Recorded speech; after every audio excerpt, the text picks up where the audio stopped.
My phone didn't just buzz, it screamed a violation. I was in Seattle, 3,000 miles away, in a conference room smelling of stale coffee. This was a career-defining week. Then, the notification flashed. Not a text from Mom. An alert from a police impound lot in Tybee Island, Georgia. My black Lexus GX, locked in my Atlanta garage, explicitly off-limits, had been towed 250 miles away. The boundary wasn't just crossed, it was shattered. I stared at the screen. No panic. Just a cold, sharp realization. This wasn't a mistake. It was a declaration of war. Drop a comment and let me know where you're listening from and what time it is for you right now. Since we are stepping into 2026, I want to wish everyone a powerful new year. Let's make this the year we finally put ourselves first. And if you enjoy these stories, please support the channel so we can keep growing this community together. I stepped out of the conference room into the hallway, the murmur of the keynote speaker fading behind the heavy oak doors. My hand was steady as I brought the phone to my ear. The voice on the other end was professional, detached, the voice of a man who had seen everything.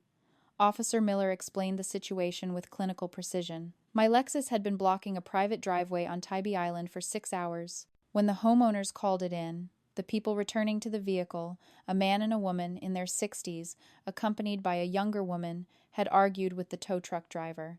They claimed it was a family car. They claimed they had permission. They claimed it was all a misunderstanding. That phrase hung in the air between us. Family car. It implied communal property. It implied that my $80,000 asset, the one I paid for, the one I insured, the one I maintained, was somehow a public utility for them to access whenever they felt entitled to a beach weekend. In the past, I would have panicked. I would have asked if they were okay. I would have apologized to the officer and offered to pay the fine over the phone just to make the problem go away.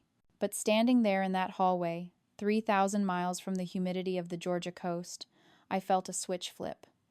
This wasn't a mistake. It was theft wrapped in the entitlement of blood. I didn't ask if they were safe. I didn't ask for details. I simply said, "Officer, I am the sole owner of that vehicle. I am currently in Seattle. I did not give anyone permission to take that car out of my garage, let alone across state lines. If they are in possession of the keys, they obtained them illegally." There was a pause on the line. The shift in the officer's tone was immediate. He wasn't talking to a confused daughter anymore. He was talking to a victim of grand theft auto. He asked if I wanted them detained. I told him I wanted my property secured. I authorized him to flag the vehicle immediately. 10 minutes later, my phone buzzed again with the update. They hadn't just been towed. They had retrieved the car from the impound lot using a spare key they weren't supposed to have and tried to drive back to Atlanta before I found out.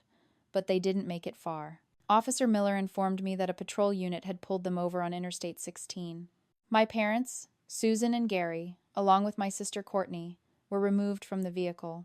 I closed my eyes and let the image paint itself in my mind. I pictured them standing on the shoulder of the highway, the heat radiating off the asphalt, surrounded by cooler bags, beach towels, and sand-filled shoes. I pictured Courtney, the golden child who had never heard the word no in her life, realizing that her charm didn't work on the Georgia State Patrol.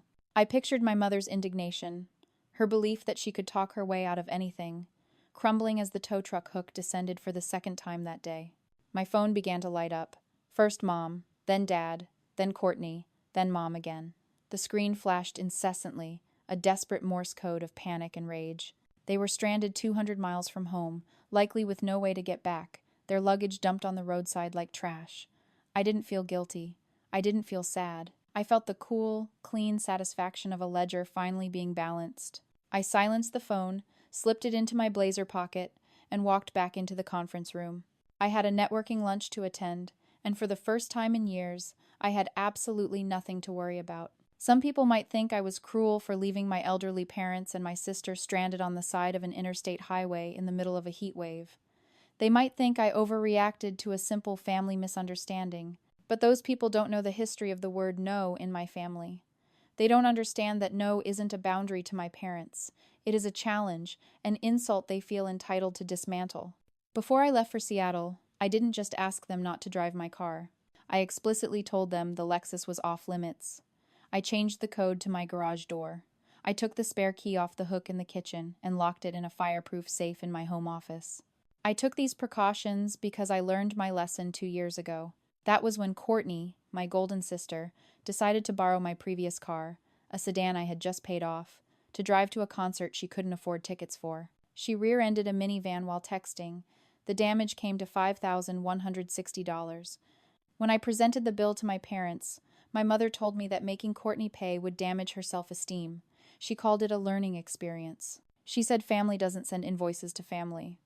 I ended up paying every cent of that deductible and the increased insurance premiums, while Courtney posted selfies from the concert I had essentially financed. That was the day the Bank of Morgan officially closed. Or so I thought. Sitting in that hotel room in Seattle, staring at the ceiling, I realized I had been operating under a delusion for years.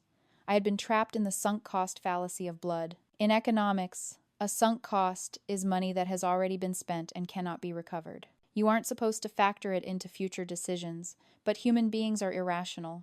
We keep pouring resources into failing investments because we can't bear to walk away from what we've already put in. I had been paying a blood tax my entire adult life.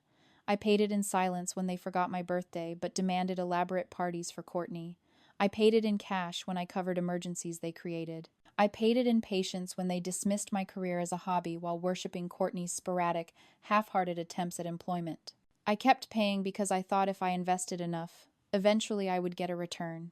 I thought if I was reliable enough, successful enough, generous enough, they would eventually look at me and see a daughter instead of a resource. But as I replayed the timeline of this theft, finding the hidden key, bypassing the garage code, driving 300 miles to a beach resort, I finally accepted the truth. There is no return on investment with narcissists. They don't see generosity, they see weakness. They don't see forgiveness, they see permission. My car wasn't borrowed. It was seized because they truly believed that anything I earned belonged to the collective, while anything Courtney wanted belonged to her. The tax was no longer affordable. I was done throwing good money and good years after bad. I wasn't just retrieving a car anymore. I was liquidating the account.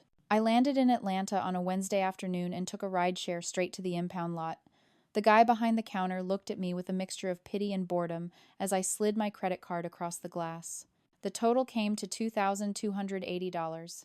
I signed the receipt without flinching. Walking to my Lexus, I felt a wave of nausea, not from the cost, but from the violation. It didn't look like my car anymore. There was a long, jagged scratch running across the passenger door, probably from a beach chair being dragged carelessly against the paint.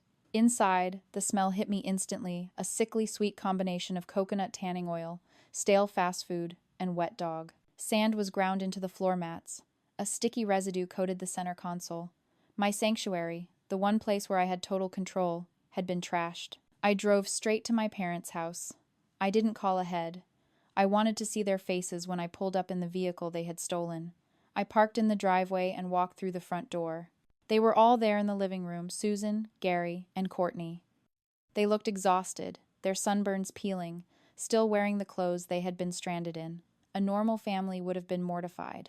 A normal parent would have rushed over to apologize, to offer to pay for the damages, to beg for forgiveness. But I didn't grow up in a normal family. I grew up in a hierarchy, and I had just broken the chain of command. Susan stood up the moment I entered. She didn't ask if I was okay. She didn't ask about the car.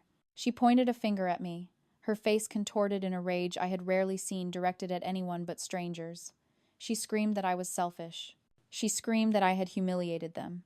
She asked how I could leave my own flesh and blood on the side of a highway like criminals. In that moment, I finally understood the mechanism of their cruelty. Psychologists call this a narcissistic injury. To a narcissist, a boundary isn't just a line you can't cross. It is an attack on their identity. By reporting the car stolen, I hadn't just inconvenienced them. I had shattered their delusion that they owned me. I had publicly demonstrated that I was a separate entity with legal rights, not an extension of their will. Their rage wasn't about the heat or the towing fees. It was about the loss of control. Gary chimed in, his voice booming with entitlement. He told me that everything I had, my career, my money, my car, was only possible because of them. He claimed I owed them for my success, that my assets were essentially family property because they had raised me. Courtney sat on the sofa, scrolling through her phone, occasionally looking up to mutter that I was being dramatic and that it was just a car. They were rewriting reality in real time, painting me as the villain for reclaiming my own property. I realized then that there was no conversation to be had. You cannot negotiate with people who believe your autonomy is a personal insult. I didn't yell back. I didn't try to defend myself. I looked at the three of them, these strangers who shared my DNA, and realized the bank wasn't just closed, it was being demolished. Leaving wasn't an act of rage, it was an act of disposal. I walked out of that house with the silence of someone closing a business deal gone bad. They were still shouting as I backed out of the driveway, their voices muffled by the soundproof glass of the Lexus they had defiled. I drove home in silence. There were no tears this time. There was only the hum of the engine and the clarity of a decision already made. When I got to my house, I didn't collapse on the couch. I went straight to my home office, woke up my computer, and opened a spreadsheet. It was time to conduct an audit. For years, I had been the silent infrastructure of their lives, the safety net they didn't even know was there. I started with the recurring expenses. First, the Amazon subscriptions. Every month, cases of organic fruit snacks and diapers arrived at Courtney's apartment, paid for by my Prime account, because she had once complained about how expensive kids were. Click, cancel, next, the veterinarian's office. My credit card was on file as the backup payment method for the family dog. A card that had been charged 3 times in the last year for emergencies that were really just routine checkups my parents couldn't afford. I called the office and removed my authorization. Deleted. Finally, the joint bank account I had opened with my father 5 years ago for true emergencies. I transferred the remaining balance to my personal savings and closed the account. The silence lasted exactly 48 hours. That's how long it took for the first decline transaction to hit. Then, the smear campaign began. It started with a vague Facebook status from Courtney about cold-hearted people who value money over family. Then came the phone calls. My aunt called me, worried, because my mother had told her I was having a mental breakdown. She told the extended family I was unstable, paranoid, and lashing out at everyone who loved me. They were trying to control the narrative, painting me as the villain, so they could remain the victims. I didn't argue. I didn't post a rant. I simply compiled a PDF. It contained 3 pages. Page 1. The police report from the Tybee Island Police Department, clearly stating unauthorized use of a motor vehicle. Page 2. The towing invoice for $2,280. Page 3. A photograph of the damage to my car. I sent this document without a subject line to the 3 most sensible relatives in our family tree, my uncle, my godmother, and my oldest cousin. I didn't ask for support. I just provided the receipts. The rumors stopped almost instantly.